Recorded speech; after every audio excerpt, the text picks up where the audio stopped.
Thanks for checking out Higher Thought Gaming. With this one, we are on the Bulwark, and we're going to be looking at multiple builds after patch 9.0. So what we're going to look at here first is going to be our gear perks. Now, the reason we're going to take a quick look at this is because you're going to be able to interchange any of these gear setups that you see right here with any one of these builds. Now, most of these builds are all going to be set in the contested health regain because overall, I do find that to be the strongest setup for the Bulwark, but he has multiple variations that are viable in the hardest difficulty, so you can really switch off and tailor him to however you want to play. So the first one up, contested health regain. Most people know this one. It is the strongest, I think, overall in the gear perks, but banner duration, not far off of it because of the increased banner time is very nice. On top of that, you're going to have your AoE damage that is going to last longer and do a ton of damage as well. And then we're moving over to our max support build.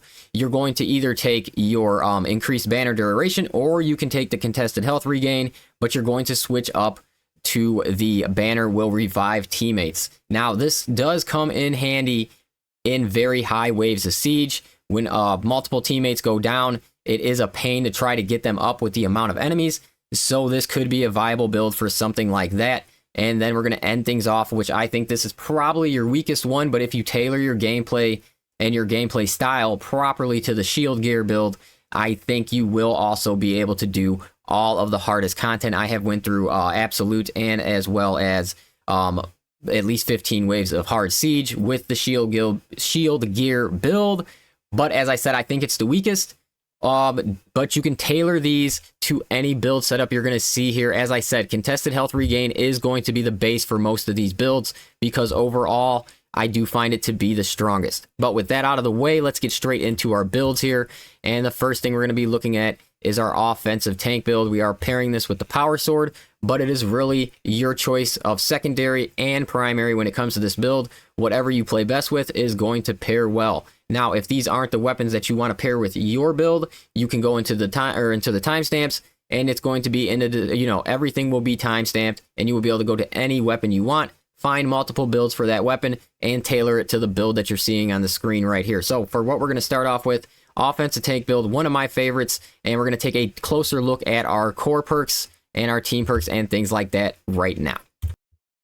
Okay, so taking a closer look at our offensive tank build here. Now, why this is one of my favorites is because it gives you a really good damage. On top of that, it gives you really good survivability as well. So the first thing we're starting off here, and we will get into the prestige perks in a whole different part of the video, so definitely go into the timestamps once you pick your build, and then you will find out what prestige perks are going to work best for you. We have Intimidating Aura, a perfectly timed parry deals area of effect damage within a 5-meter radius, and then the cooldown is 5 seconds. This is one of the top AoE. I mean, overall, it is the top AoE damage in the entire game because of how quickly you can get Intimidating Aura off every 5 seconds, and it hits extremely powerful. So it's even better than 30% damage on any melee weapon because of the massive amount of damage that Intimidating Aura does. We are taking Scrambled Targeting. This is a very good one for keeping up a 25% range damage reduction. Definitely in hard siege, and honestly, even in Absolute, you are completely surrounded mostly all the time, so that is going to be very helpful.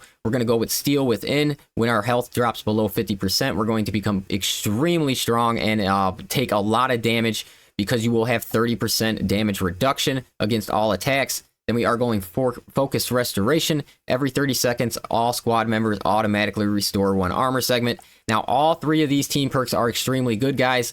There's no doubt about it. Why armor is really top tier in the game is because of the melee damage. Now, if you have even a sliver of a bar of armor left, so basically your last bar of armor is like super armor because no matter what melee attack hits you, it will take your armor to 0 before it ever goes into your red health. So with that being the case, it basically gives you a free melee hit as long as you have any type of armor. And then the next hit after the one that drains your health drains your armor will go into your health. So it is extremely powerful. It's not as strong as against ranged, but it is very, very strong against melee. And then obviously it gives you some damage reduction against range just because you have armor before they get to your red health. And then we have Purity of Purpose here. The banner deals damage over time to enemies within the area of effect. Very strong AoE as well. And then Invigorating Icon and Merciless Resolve. I really like this setup, definitely with this build, and as we did talk about before, your gear perks you can really tailor to what you're feeling. And then we're going to finish things off here with Armored Advance, which anytime you have armor, which we're having a perk that gives us armor, you can be in a fencing version of your weapon, which is also going to give you a ton of armor. You will have knockback resistance, which is extremely important. And then anytime you don't have armor, that's when you want to start working in Merciless Resolve and using your shield bash to, at the very least, get the knockback resistance. And then obviously you will get the melee damage buff as well. So overall, this is one of my favorite builds to run on the class. Like I said, it gives me very good damage. It gives me good damage reduction. And overall, I feel very powerful when I am running this build right here. Okay, moving over to our next build right here. Now, this is going to be, there's going to be 3 separate face tank builds that are going to be really designed for you to choose which one will work best for you. For me, overall, this is probably my favorite tank, like pure tank build. You're going to have an increased damage reduction, but you are going to lose Intimidating Aura. And then on top of that, you're going to have very good armor gain from your team perk.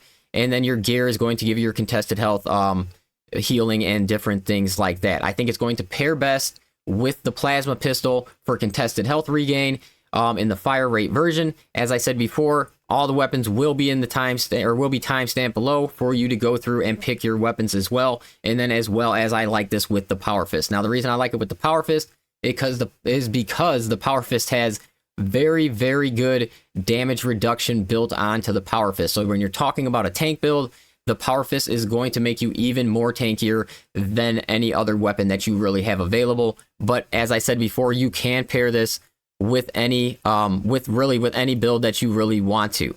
Now, next up, this is still going to be a very tanky build, but this is going to be more focused on getting you armor back. So you're going to see the main change here is going to be our 50%, or at 50% health, we lose 30% damage, or we get 30% damage reduction, and we're switching off for our increased armor gain from non-finisher gun strikes. So this gives you the ability to get a lot of armor back, guys. Definitely if you have a fencing weapon. So if you take the fencing power fist, you pair it with this right here, you're going to be able to parry for your armor. You're going to be able to do non-finisher gun strikes for your armor. On top of that, you're getting 30 seconds. You're getting an armor bar every 30 seconds from your team perk. So this is another very good tank build.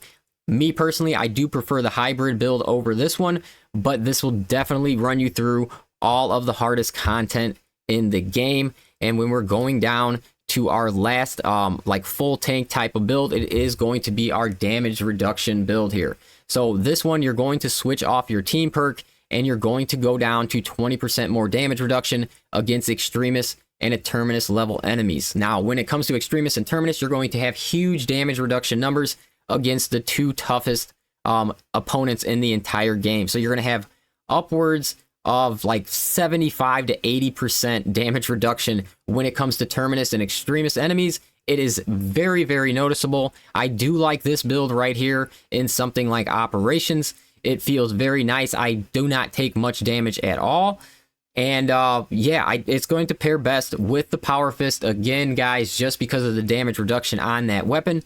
But you can pair it with any other weapon that you choose, and it's going to run just as good. So for our next one up here, I think we're going to start getting into some of our more damage type of builds. Yeah, so we got our 2 damage builds right here. You're going to see an overall damage build for your weapon. We still are taking Intimidating Aura. That perk is just too good. Like I said, it even beats out your 30% melee perk that is below it. And then overall, for the top build, it's going to be, you're going to also have to use Merciless Resolve more. So you'll have to use your shield bash to really keep your knockback resistance up. But now you will have the ability to eliminate extremist or major level enemies with a perfect parry. So that is very nice. It's every minute and a half you'll be able to get that one up. And then at our bottom build here that you're seeing in our damage builds is going to be the old and trustworthy shock build. Still very powerful in the game, guys. If you haven't ran it, you're new to the Bulwark, definitely try it out. It is one of his funnest builds. You're just going to, obviously you will lose some damage reduction, but you will end up gaining a bunch of offensive abilities for sure. And then last up, And trust me, guys, I am going to have more build videos coming out for the Bulwark. He literally has so many varieties that he can really choose from, especially for the, like, you know, this game isn't really set up to have too many different varieties when it comes to build variety. There's only 3 perks in each line and everything like that, but the Bulwarks are so good in every single one of his perks that it really makes it tough, and you can really use it to build some really awesome builds for this class. And we're finishing it up right here with our hammer build, and I think this runs the best. It does for me personally. You can switch down to that green dot that you're seeing for increased survivability instead of your hammer AoE, and both of them run really well. So I do like to take that signature perk, but you could also drop that down for more survivability, and, you know, as well if you wanted to do that. But overall, this feels really good with the hammer. The hammer, it's the worst I think it's been in the entire game. I like the speed that they added to it, but you can tell every other weapon in the game got so much more love than the hammer. Even when you compare the hammer to like the chainsword, like the fencing chainsword against the fencing hammer, the numbers on the chainsword are way better. The numbers on the power sword for the fencing version are way better because their damage numbers are so high. And then even if you compare it to something that should be kind of similar to it, which is the power fist, the power fist numbers are extremely higher than the thunder hammer as well. So I really hope that they do go in there with patch 10, take a look at the thunder hammer and give it a little more love, because I think it did get neglected with patch 9 overall. Okay, for nearly every build we discussed, these 4 prestige perks are going to be the best overall. You're going to want overcharge for your charged attack damage increases by 20%, auxiliary reload to give you that 1 magazine every time you kill an extremist enemies, powerful shot to increase your range damage by 20%, and then finishing things off with masterful defense, ability charges restored by 1% for every blocked ranged attack. So all these are going to work very well with every build that you just seen. Unless you are running the thunder hammer, you are definitely not going to want to take masterful defense, and you're going to want to switch off of masterful defense. And my preferred one is resilience. I really like the 40% extra health, and that is what I would normally change if I am running the thunder hammer. So overall, I feel like these 4 perks are very powerful and pair up with all of your class builds extremely well. And definitely, if you have your shield out, you want masterful defense to really keep your banner up as much as possible. All right, gentlemen, now that we do have our class build picked out, we are going to go into our melee weapons first, and then we will head over to our secondary weapons. So the first melee weapon we're looking at here is the power sword, and it does have some pretty good build variety depending on your playstyle and how you want to play. Now, the top build there you're seeing is going to be my preferred build overall. I found it to be the most powerful, but there are also 2 good options. So the light attack damage, that is going to give you an extra combo to your light attack, as well as give you the ability to add 3% damage for each hit that you land with your light attack, up to 30%. And then our bottom build that we're looking at here is going to be contested health regain. So my 2 favorite builds overall for the power sword is going to be number 1, the top one. I should have put them in order, but the bottom one, contested health gain, would be second. And then my third choice would be the light attack damage. Now, the contested health gain, I do recommend taking the power style version of the contested health gain, because just overall hitting multiple enemies with your attacks is one of the best ways with melee to fill up your contested health, and that is going to give you the easiest way to do that. So good build variety with the power sword. Definitely you want power rake damage increased by 50% because you want to get to your power rakes as often as possible. They are hitting the best they ever have in the game, so that is definitely something that you're going to want to look into doing as much as you can. And now when we are moving over to the chainsword, this is actually a very viable option now for the bulwark, because it has made increased gains, honestly, on the power sword itself. So you're seeing the fencing setup there on the top. I am dropping combo skip, and I'm going with my light attack damage, and as well as I'm keeping my ground stomp radius. Now, the reason I'm dropping combo skip when it comes to fencing is because this chainsword attacks so quickly that you can get to your ground stomp very, very fast. So I just don't see the need for it as much as the other weapons. Now, if I am running a different version, I would either go with the light attack combo skip or the ground stomp combo skip, and my favorite one being the ground stomp combo skip overall. So when it's coming to our light attack combo skip, very similar to the power sword, you'll have the ability to grab your 3% up to 30%, and as well as you will still have the ability to use full throttle to get to your ground stomp one combo early. And then the ground stomp combo skip, you will not have your light attack damage, but you will now have your ground stomp radius. So I do find very good setups for the chainsword. I do like the fencing and the balanced version of the chainsword, and I normally prefer the balanced version of the weapons when it comes to chaos enemies, because major enemies do not delete minorous enemies like they do with Tyranids. With Tyranids, you can single out major enemies, kill that major, and he eliminates many minorous enemies around you just by killing a major. That is not the same result that you get with Chaos, so you really want more cleave when it comes to the Chaos enemies, just for my preference, you know, for me personally.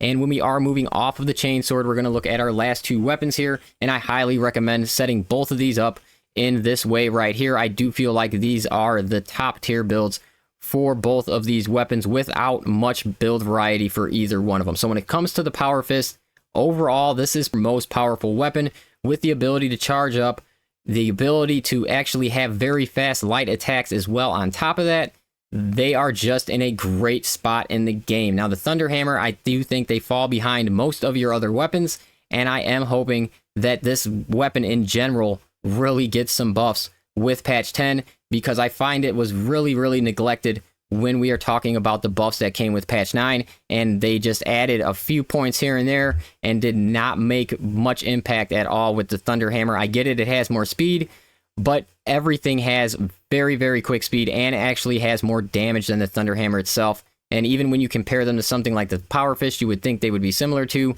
they really just aren't. So when we are going to our secondary weapons here, Plasma Pistol is by far your best weapon because of your contested health gain. And normally, if you can run it in the fire rate version, that is going to be the top tier build that you're going to want to run. Fire rate version of the Plasma Pistol with either one of these build setups feels extremely good, and you will get contested health very quickly, and that is really what you're looking for. So our top build is going to give us 20% more radius and 20% more charge speed, and then our bottom build is going to give us 10% more damage to just base damage overall, and it will give us a total of 20% more damage to terminus enemies. So both of the build setups very good. My preferred one is the radius and charge speed, but the max damage version, I have been running that lately just to test it out, and it feels very nice as well. So that is definitely a preference thing.